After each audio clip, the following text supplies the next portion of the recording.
go to a lake in the summertime, there are two ways to get in the water. One is to dip a toe in and gradually enter the water. The other is to jump in with both feet. Toe dippers are typically not huge fans of commitment, maybe a little risk averse. They dip their toe in the water and test things out, the temperature, the current. They're keeping their options open, like staying out of the water, on the dock or on a boat or maybe on the shore. Now, those who jump in with both feet have faith. They know what it's like to hang out in the air for a second or two. They know what it's like to plunge into the depths of the water. There's no turning back once you're in the air. Guaranteed, the water is going to be your new companion. Lots of toe dippers, they will never make it into the water. It seems too cold, or there's some unknown, or maybe it's too much change. Some toe dippers do make it into the water. So have you ever done it that way before? Like gradually enter the water, you gradually go into the depths. Your toes and then your shins and then your knees and maybe to your thighs. It's safe. It's not quite as messy, but I don't think it's very pleasant. It becomes easier to take a plunge than it does to slowly immerse. I remember when I was in high school, my friends and I would drive an hour to the north of our little town in northwest Iowa to visit Lake Okoboji. Oftentimes we'd go to Arnold's Park, sometimes we'd hang out at one of the state parks. Every once in a while we'd just drive or we'd walk around. Now none of us obviously owned any property, none of us had enough money to have a boat. Okoboji is like this beautiful place and it's a fun place, but I would look out onto the lake and I would see the people floating and relaxing. Some were skiing behind a boat, some were doing flips and dives off their dock into the water. Looking from the shore, I discovered the water is the place that I want to be. Here is the problem with toe dipping. The toe dipper may or may not ever fully immerse themselves into the water. They might be on the shore or a hill overlooking the water, never experiencing the recreation or the relaxation or the refreshment that only water provides. And so it is with God's kingdom. Jesus tells us about life in the deep waters of God's grace. He prays, may your kingdom come soon. May your will be done on earth as it is in heaven. Jesus says that he came to the world so that we may have life and have it abundantly. Not life on the shore as spectators of all the good action, but as participants seeking deep waters of salvation and renewal. Christ gives us his church to experience heaven on earth, so that God's will is done on earth as it is in heaven, so that we may experience life, and not just life, but a life of abundance. Looking back, COVID, it totally changed the world, and it certainly changed the church. Everybody was forced to get out of the water. The moment re-entry was allowed, some jumped right back in with both feet. Some waited a bit, but they returned by doing flips and dives. Some dipped in their toes, checking the temperature and the current, keeping their options open for sure. Some of the toe dippers decided to take the plunge. Some are still dipping their toes in the water. Some have dipped their toes in the water and aren't quite sure that jumping back in is for them. I think of the teenage boy looking at Lake Okoboji from afar, longing for the water. Every day I listen to people. Every day I observe people. And I hear and I observe that we are all longing for something, or at least someone. And here's why. We are created to be in a relationship with our Creator. We are created to be in right relationships with each other. This abundance doesn't happen by dipping our toes into the deep water of God's kingdom. It happens by jumping in with both feet. Next month here at the Water's Edge, we are going to challenge each other to jump in with both feet. How we worship and how often we worship, how we give and how we forgive, how we relate to and care for each other, how we're forming ourselves and each other into Christ likeness, how we love and serve people who can do absolutely nothing for us. I don't want to be a toe dipper. I want to be a kingdom kid. I don't want an average life. I want an abundant life. I don't ever want to look from the shore again, wondering what life is like on the lake. I want to swim in the deep waters of God's healing grace. I don't want to be in a church of toe dippers where God is one of many options. I want to be the church of people jumping in with both feet where God is the only option. So friends, I invite you to join me as we jump in with both feet.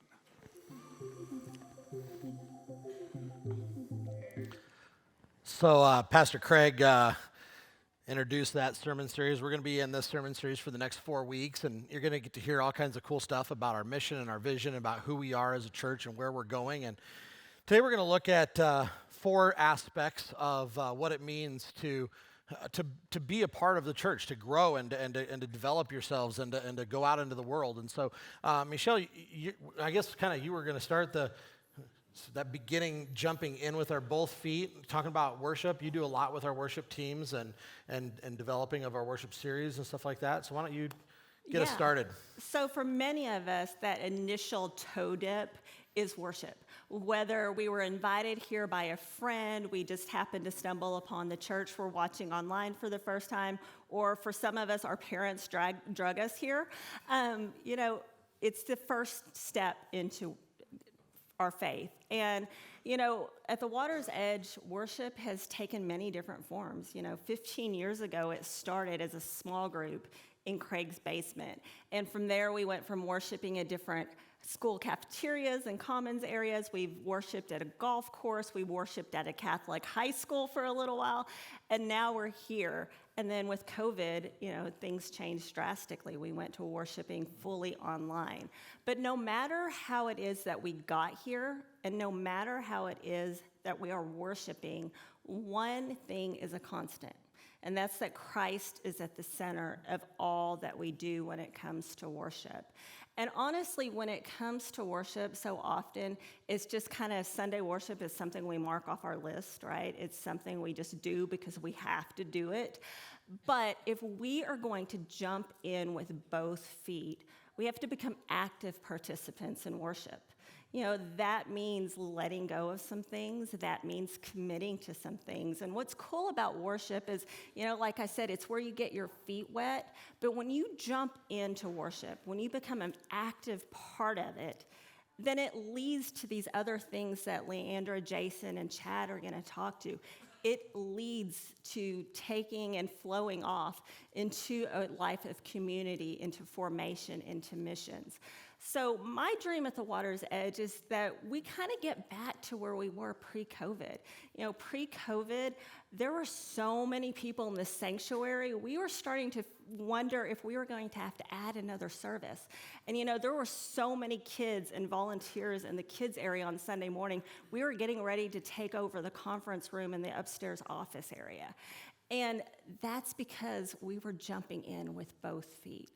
And so to do that, we have to let go of some things. We have to make some sacrifices. First of all, we have to sacrifice of ourselves.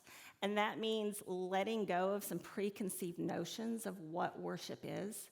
Letting go of, when I go to worship, it needs to be this, and this is who needs to be preaching. God speaks to us through all aspects of worship. Even the announcements, sometimes they can be awkward and drone on and on, but there's a rhyme and reason for why we do the things we do. And another thing we have to let go of is the wanting something better. It's so easy to say, I'm going to skip church this Sunday because such and such else is going on, and that's going to be better. Here's the deal. There is nothing better than Jesus Christ. And if we are going to jump in with both feet, we need to accept that and put him as our priority and the center of our lives outside of Sunday. And when we do that, everything flows back to him. And the other thing to understand about worship, it's not just information. Worship is about transformation. It's a transformation of our minds and our hearts.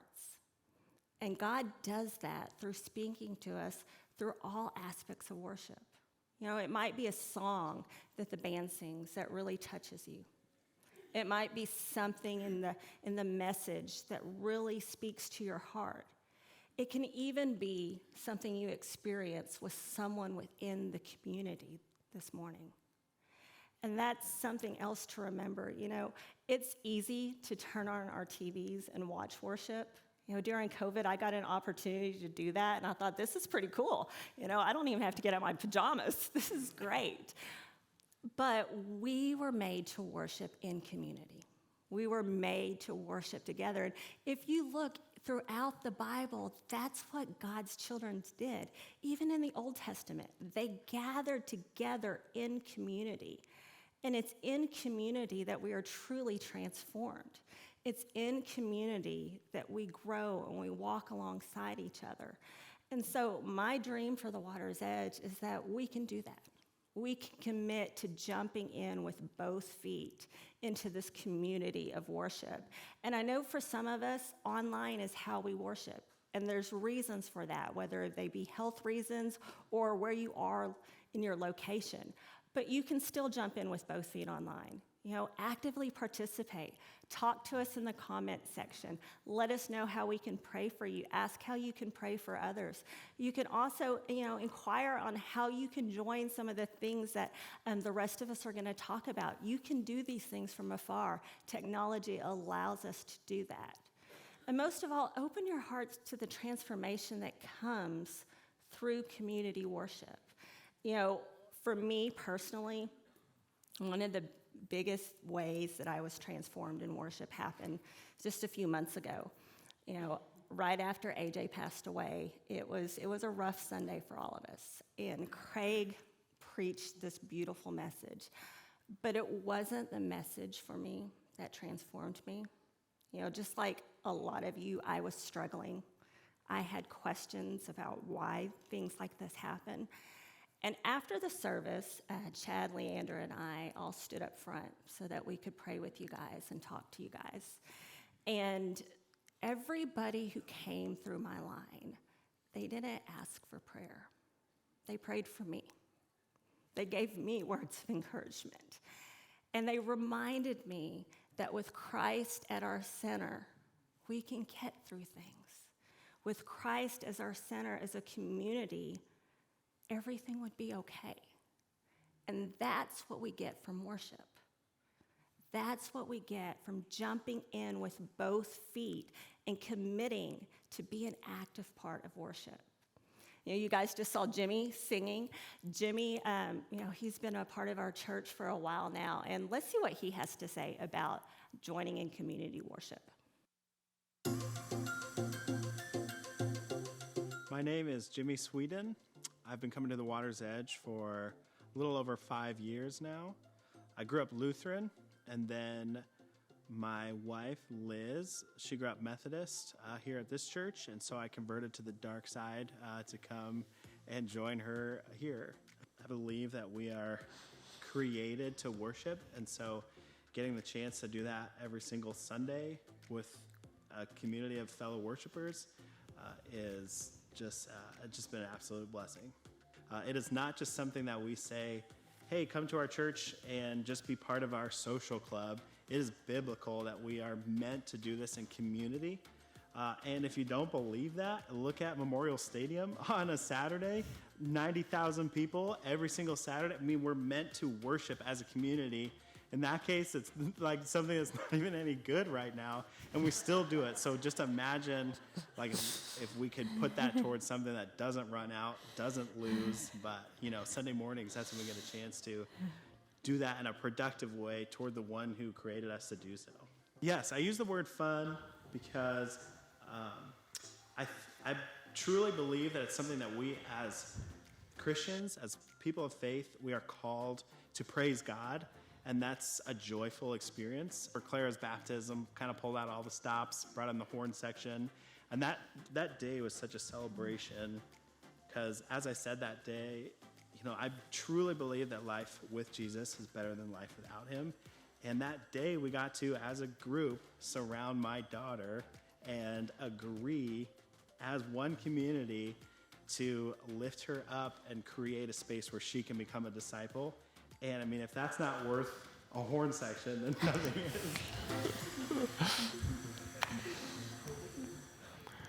I just love the expression of Jimmy, and well, you can all hear me here.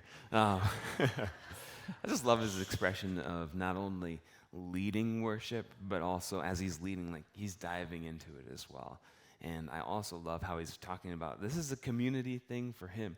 So Leandra, you are so involved with community around here of helping people get into it. Tell us more about how worship flows into community and what community does. Yeah, I think Jimmy did a good job of tying like the two parts of our mission statement together. So our mission statement at the Water's Edge as a church has two parts. The first one is to help people grow in their relationship with Jesus Christ, but then the second part, and the second part is just as important, is to help people grow in relationship with each other. So that mission statement is really based on the two commandments Jesus gave us that Michelle read earlier, where Jesus tells us to love God and then love each other. And that's where our mission statement comes. We talk about the loving God part all the time. We know that we're at church. But the loving each other part is just as important. That's why the house churches that we have here are our weekly small groups that meet. That's why those are so important to us. That's why we really encourage everyone who goes through the new member class who comes here to really, really go into one of those, because we believe that life is hard enough, and no one should have to go through it alone. And also, like, our best growth, the times we're going to grow closest to Jesus are going to happen in a community like that. One of the most rewarding parts of my job here, some of my favorite days, the moments that still kind of make me emotional, which is saying a lot for me. But those moments where, like, I meet a new family and they come in here and they don't know anyone. And then I can help them connect with the house church, and they're in a small group for a few weeks. And like, my favorite moments are when I'm leaving church and I see that new family and they're hanging out in the gathering area and they're talking to those people that are in their house church. I just saw it last week. There was a family sitting out there and talking, and their kids were playing. Or I see a Facebook post and they're hanging out together. They're doing something together. They're out to dinner. I love those moments, because when I see that, what I'm thinking is, like, here's a family that came in here and didn't know anyone. And now I see that they've connected in this group. And because of that, they will not be alone. They won't be alone when on the good days. They won't be alone on the bad days. And I also know that they're probably going to grow a lot in their faith this year, because they're going to have that community, and that's what happens in those communities. They study together. They do the studies. They read the Bible. They pray for each other. They care for each other. They have fun together. A bunch of them are going to be in costumes in the parking lot in a few hours. These house churches are really important, and that type of community, it doesn't happen by just dipping your toes in. You can hang out after church, maybe make small talk with a few people on your way out to the car, but you're not going to get that meaningful community by dipping your toes in. The house church thing is jumping in with both feet. It's a big commitment. Most of those groups, they meet weekly, so that's another night that's booked on your schedule. The conversations, they're vulnerable. You're inviting someone to know you, and you ask for prayer, and when you pray, that's vulnerable. But that's where that deep, meaningful community happens. That's when you're changed, is when you jump in and you make that time, and you're willing to be vulnerable, and you invest in those relationships. And I know a lot of people, I'm sure you all know a lot of people, whether it's at work or in your neighborhood, your friends, that are really lonely. They don't have that type of community. We all know a lot of people who are hurting, who're struggling, who don't have anyone to talk to, who don't have any place that they can go. And my dream for this church is that we're a place and continue to be a place where those people can come in to this church, and two things will happen. They'll experience real community. They'll have friends that aren't shallow but are deep relationships. And then the second thing I hope happens when people come here is that they find a hope that only Jesus can give us. The type of hope that gets us through those really, really hard days comes here. And we've started so many new ministries this year that are doing those two things. We started a grief share program this year, and lives have already been changed by that. We started a MOPS group on Wednesdays. Some moms are coming here, and they used to feel alone, and now they have people that are going through the same things as them. They support and encourage one another. We're doing a mental health class right now on Thursday nights for people that have a loved one with a mental health illness, so they can come here and talk about, how do we care for these people? How do we support them? How do we love them? How do we take care of ourselves? And when I look at those programs and so many other things happening here and talk to the people in them, I hear the same two things. People say, I realized I am not the only one. I'm not the only one feeling this way. I'm not the only one experiencing this. And the second thing I hear is they've found hope. Hope for their grief, hope for getting through those toddler years, hope for their loved one and getting through that illness together. And I'm excited for this new building. We're going to have more room to just grow those ministries and hopefully add new ones. And there's going to be more people that come here and experience those same things. I am not alone. And I now have hope that I couldn't find anywhere else. And in our next video, we're going to hear a story from a woman named Heather. And Heather's husband, John, he passed away last December. And I remember when he first got sick and we met Heather, she was loosely connected to the church. She had some friends who who went here, and they connected us to her. And just throughout this past year, through the funeral, and she did grief share, and she's in a house church now. She has jumped in with both feet and being a part of this community during what was the hardest time of her life. And because of that, you all have really blessed her. So let's listen to Heather's story. My name is Heather Nelson, and I have been a part of the Water's Edge for on and off a couple of years, but really became a member here recently. Just the fact that even though we weren't like coming every Sunday and we weren't members, just the love that all the pastors and everyone that works here gave to us. The church family, whenever Pastor Craig sent out like sign up things for the meals and everything for John's services, it was just amazing to me that, you know, people that I didn't even know and probably didn't even know me were just willing to come and help and make it as memorable for us as it could be in such a rough time. Yeah, I loved Grief Share. I'm actually signed up to do the Surviving the Holidays Grief Share. Looking forward to that. I knew that me and my kids would definitely need counseling and we would need all the help we could get. So when I found out that the church was doing Grief Share, I signed up, and it was beyond remarkable. I don't think that I would have survived or made it and been as positive as I am today without it. Had been there, and then meeting Amber in the circumstances was not the best circumstances, but it was nice to know that there was someone else that was young like me that was going through the same things. And so I made new friends, got connected with more people in the church, and it really, like I said, I think it just helped, and I don't think I would be where I am today without it. I never really felt like I fit in any churches back home, and so I never got baptized. And knowing that I wanted to raise my kids in the church, and I've always been very faithful and believed in Christ and everything, I just was like, you know, I might as well just go ahead and get baptized and show my kids that it's how to lead your life. And so Heather, I baptize you in the name of the Father, and the Son, and the Holy Spirit. God bless you always and always.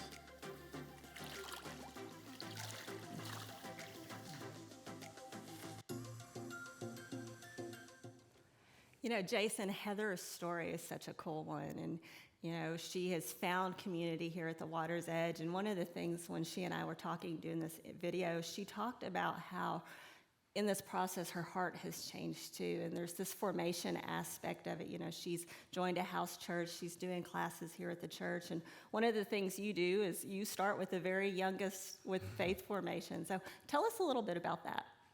Yeah, it is so cool seeing how when we dive into worship, when we just enter into this place, when we start getting into our communities and finding people to be with and to surround others with, something happens, and we start changing.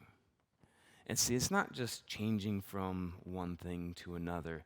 It's actually change of taking shape. Like taking shape of something, or specifically for Water's Edge in our faith, taking shape of someone, to be imitators of Christ. And that's actually what we would call formation. That's the big word for it. It's taking the shape of Christ and to be like him. Now, I love the picture that Paul paints in his letter to the Ephesians chapter 4. And he words this in a way that I want to just share exactly what he wrote here, because I couldn't do it any better. So he's talking about the full maturity of the church. And then in verse 14 of chapter 4, he says, "Then we will no longer be immature like children. We won't be tossed and blown around by every wind of new teaching.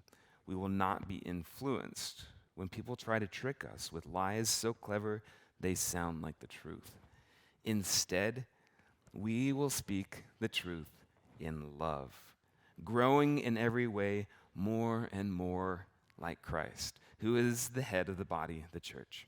He makes the whole body fit together perfectly. as each part does its own special work, it helps the others' parts grow so that the whole body is healthy and growing and full of love. What a beautiful description of a church that is in motion, jumping in with both feet and allowing each of their hearts to be shaped and formed like Christ. So I think from what I've seen, and I know I'm new here, but I've already seen a lot, that Water's Edge does this incredibly. From the teachings in worship to the house churches and how you're studying and growing together, from University and the offerings that we have on Thursdays to the ways that we're invited to serve. We grow through serving. And even the ways that you are jumping in and offering yourselves as leaders of the youth ministry or as teachers in the kids ministry, you're growing in those ways. But what we also know is the most important part of these things is not just participating in that, but it's the follow-up. It's actually applying what we've learned.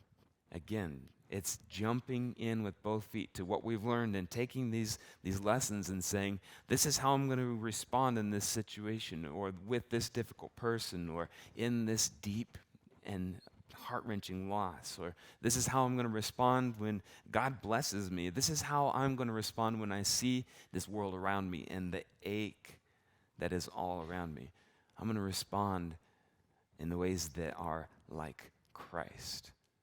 So we jump in, and I have seen this. I have heard it in all of the messages recently, how you all are applying this and diving deep. Even in the class, the parenting class that my wife and I are teaching on Thursdays, we took a moment this last Thursday, and we just said, so how's it going? Is this class doing anything for you? And it was, I said, it's not about us. It's just we want to know how the class is going. But they were like, it's actually working. And obviously nothing solves everything, but to hear that is incredible. That's really good. So what we know is that it's not about just knowing more. It's actually becoming more like Christ. And when we do that, we get to look back. And I hope that all of you can say this. We get to look back and we get to say, I am not the same person I was when I came here or when I let Jesus be the Lord of my life. I'm not that same person anymore. Because that's where it really gets sweet. We become better people in ourselves when we follow Jesus, and we become better people for the world when we follow Jesus. So now we are always looking forward. In the Water's Edge, we want to continue to grow in our growth, to grow in our formation. And so we want to continue to invite more into house churches, expand our We University offerings, to continue to invite more people into serving, more people into teaching and leading, and really feel the fruits of that incredible growth that happens. So growth is always something that is happening. We're never actually finished with our growing and forming and becoming more like Christ.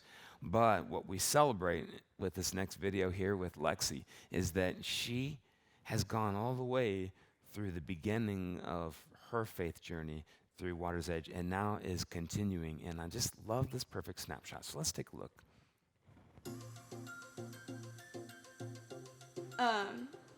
So my name is Lexi Johnson. I have been coming to the Water's Edge since the first Sunday. So formerly was at the Faith Westwood, and we were the satellite church for a while, but started at Russell, and it really followed the church through the growth all the way to today. So, like I said, since I've been here since Sunday number 1, I was in elementary school at the time. So I really started in Sunday school, in the kids ministry, doing that every Sunday. Then you hit middle school, and I went through 7 years of the wee kids, or the wee youth, going on mission trips and going to youth group every Wednesday. Went to college, not too far away, but now that I'm back and have graduated, we have a small group, so continued to stay kind of doing weekly stuff outside of just coming to church on Sundays. My faith has definitely grown a lot.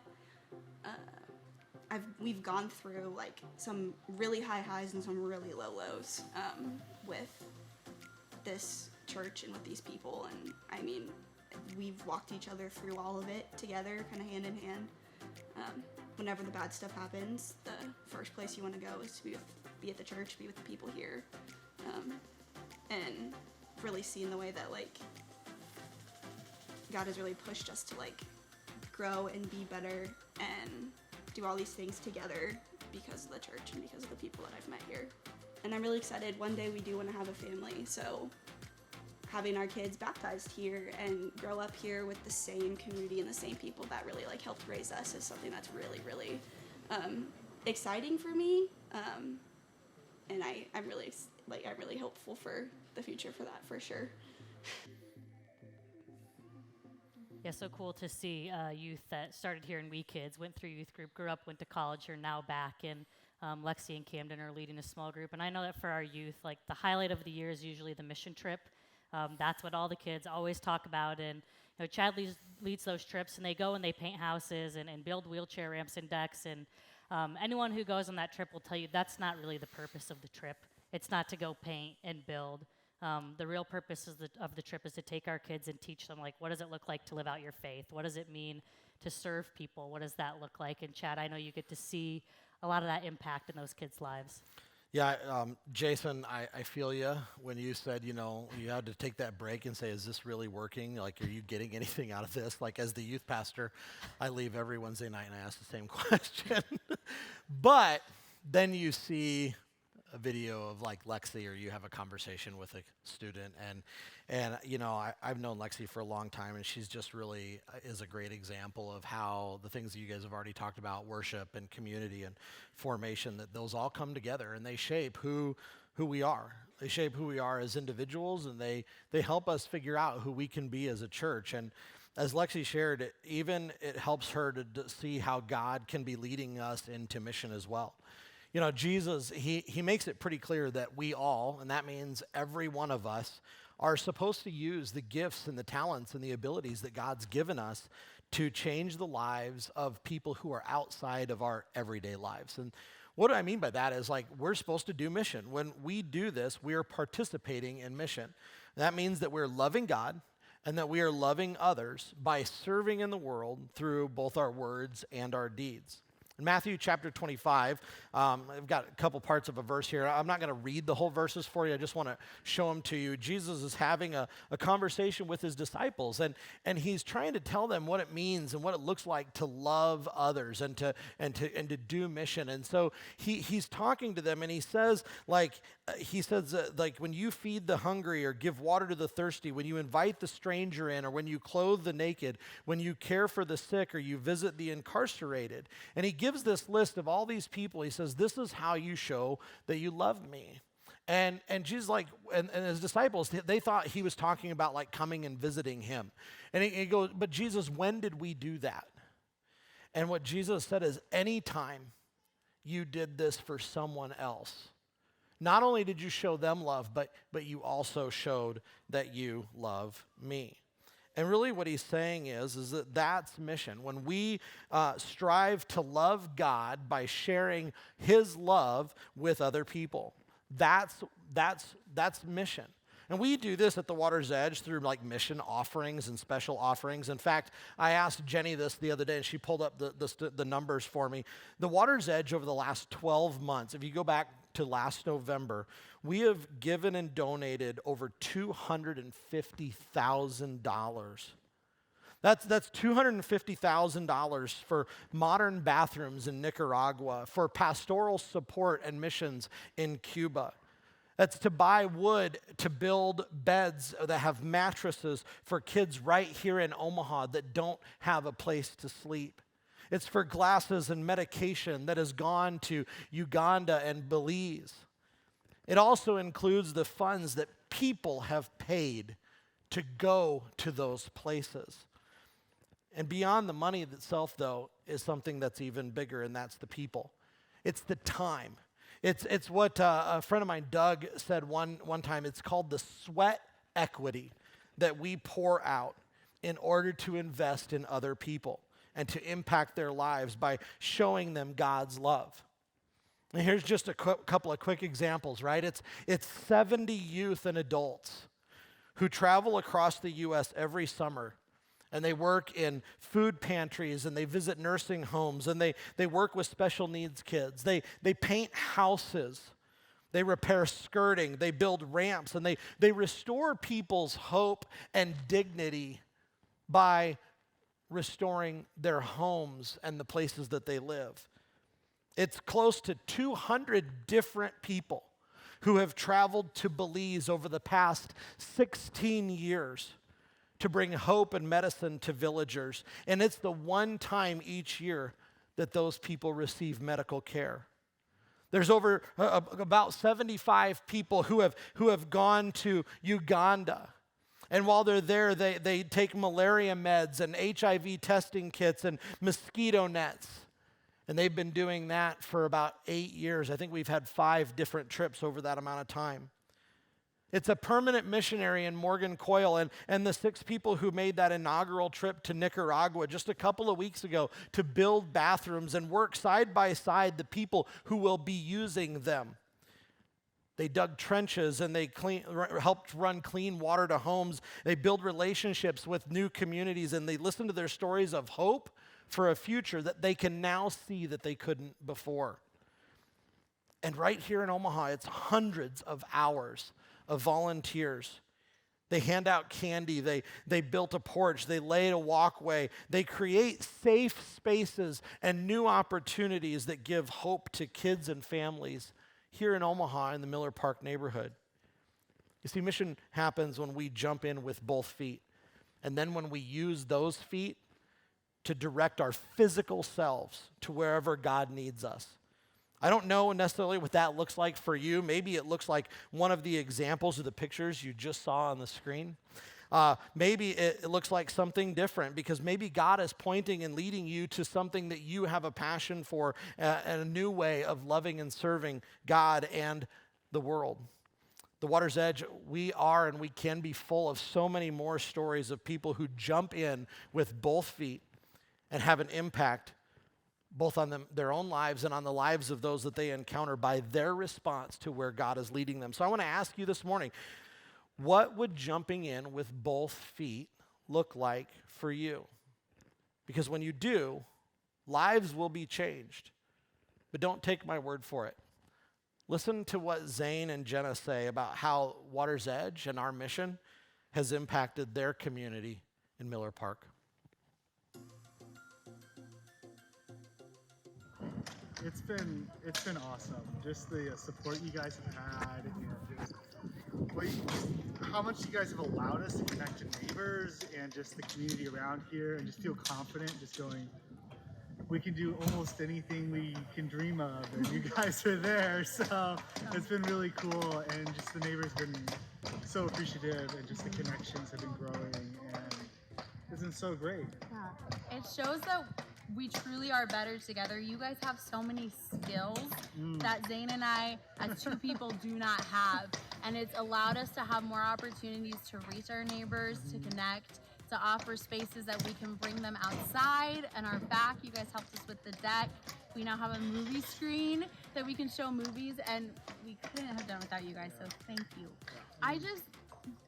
One of the greatest joys I've had is just seeing people with their skills just step out and serve, whether that's serve our neighbors, serve us, and serving our neighbors, serving the school. I think that's the biggest way. Is Water's Edge just has so many people that are so talented. I mean, whether in hospitality or in construction or in being with kids. So just seeing that grow and continuing to utilize that, so that we have a space here and resources that we can connect people to, and that you guys have a space that you can come and serve the elementary school, the neighborhoods. Yeah. But when it comes down to it, Christ has called us all to love our neighbor, to come together. And this is an example of that. It didn't matter what age you were. It didn't matter if you had a costume on. It didn't matter any of that. We just came together and we laughed and we had fun and we had a dance party and we handed out candy and we worked hard, and it's so good. It's so enriching. And whether, I know we're seeing fruit now, but even if we didn't see fruit this side of heaven, it's worth it. It's absolutely worth it.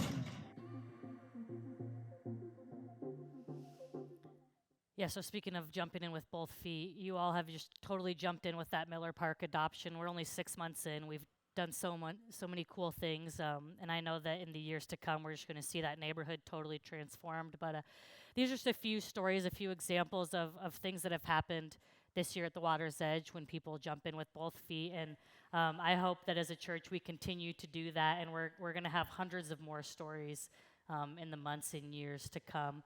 So we're going to end today by reading this prayer that John Wesley wrote. John Wesley was one of the founders of Methodism. You all have the cards on your chairs around you. And he wrote this prayer called the Wesley Covenant Prayer. And Methodists usually read it on New Year's Day as kind of a recommitment to their faith for the year. So we're a few weeks early, but we are going to read it here for the next month together, because really what this prayer is he's praying that he will jump in with both feet into life, into his relationships, into his relationship with Jesus. So for the next 4 weeks, we are going to pray this together as a church and continue to look for ways where we can jump into both feet to everything that God is doing here. All right, so this should be on a card underneath you or in your hands by now, and on the screen as well for all of you worshiping online. And I'm going to lead you in this, but I'm actually just going to pray it out loud, and I want to invite you to join me in praying it out loud too. I was once mine. From this point forward, I am yours. Make clear my purposes in life. Place me among my loved ones and expand my heart to love all. Help me to think the things you want me to think, say the things you want me to say, and do the things you want me to do, even if it means I am belittled, ignored, or criticized. Give me people to encourage, serve, and love. Give me times of peace and rest so I can love and be loved by you. Let me be a light to a dark world so people can see you working in me. Make me humble and remind me that everything I have is because of you. Thank you for the times of happiness and prosperity. They are a gift. Thank you for your presence and promise in days of sadness and hardship. I emerge stronger and wiser. Let me discover, embrace, and fulfill your will for my life.